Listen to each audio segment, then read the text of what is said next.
Assalamualaikum warahmatullahi wabarakatuh. Kembali lagi di channel Scriptlaw. Pada kali ini saya ingin membahas terkait daripada hukum perjudian di Indonesia. Mungkin di konten sebelumnya saya sudah menjelaskan juga ya, tapi secara umum masih belum spesifik kepada contoh-contoh yang terjadi sekarang. Dan itu sebenarnya dari dinamika sebelumnya sudah sering terjadi. Namun sampai sekarang masih belum hilang. Ya, boro-boro hilang, berkurang aja juga enggak, mungkin ya. Ini pendapat saya sendiri.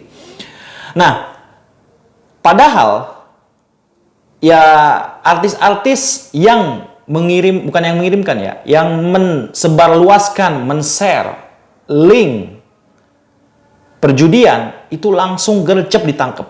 Kenapa kayak masyarakat biasa ini nggak ditangkap? Ya, saya juga nggak paham.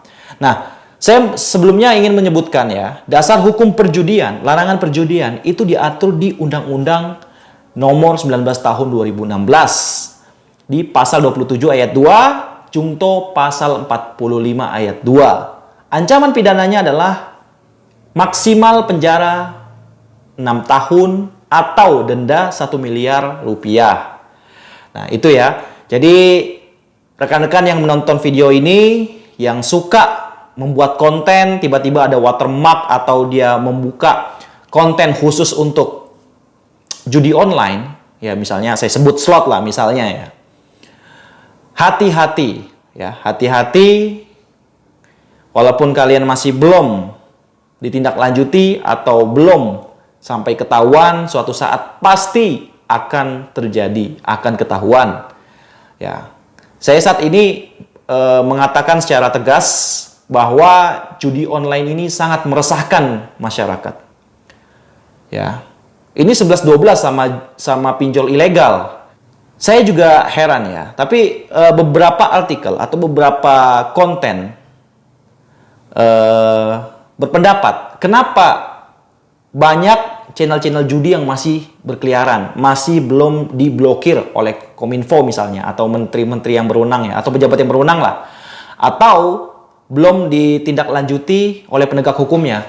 Mungkin faktornya adalah, ini menurut riset ya, riset dari beberapa konten kreator atau artikel, bisa jadi yang mereka promosikan ini, maksudnya mereka adalah bandarnya, tapi tidak tinggal di Indonesia, tinggalnya di luar negeri. Bisa jadi seperti itu. Atau kalau memang dia tinggal di Indonesia, tapi belum ada laporan yang masuk atau belum ada ketegasan dari penegak hukumnya. Ini sangat miris sekali ya. Biasanya kalau yang di-share-share di konten-konten ya, yang ada itu antara dia menyebutkan di watermark, ya misalnya ada gacor, ada apa sih bahasanya lah. Bahasanya saya lupa deh. Dapat jackpot dan sebagainya. Itu saya lihat seperti itu ya. Saya nggak bermain judi.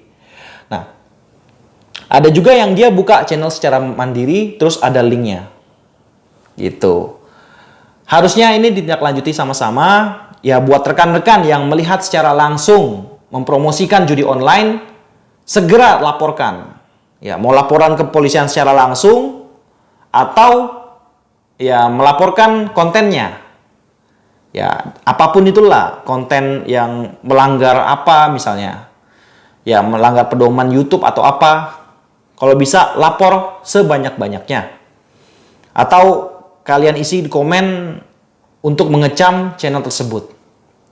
Kalau saya pribadi sih resah dengan adanya promosi-promosi judi seperti itu.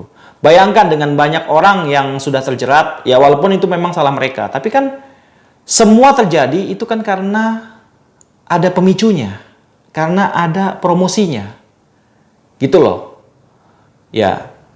Jadi yang perlu kita ketahui, harus kita berantas dulu dari akarnya, dari yang menyelenggarakan linknya atau promosinya, gitu. Kenapa artis mudah ditangkap? Ya bisa jadi karena artis ini pengaruhnya sangat besar. Orang banyak yang melihat konten dia. Kalau misalnya artis ini kan memang dampaknya ini sangat masif ya dibandingkan dengan masyarakat biasa. Tapi kalau saya pribadi, mau dia artis, mau dia masyarakat biasa, harus ditindak secara langsung, sama-sama. Ya, kita ada prinsip hukum, semuanya itu dianggap sama ya, equality before the law. Semuanya dianggap sama di hadapan hukum. Itu ya. Saya kira itu saja. Nanti kalau ada hal-hal yang berkaitan dengan judi online ya, saya nggak tahu ya namanya ya. Ada yang bilang slot lah, ada yang bilang apa ya kan, kakek Zeus lah. Sangat disayangkan ya. Awal-awal kalian lihat konten, loh ini kok katanya gacor terus nih, katanya ini selalu untung.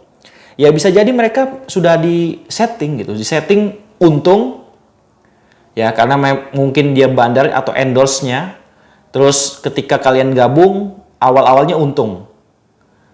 Lalu kemudiannya atau berikutnya itu akan rugi besar.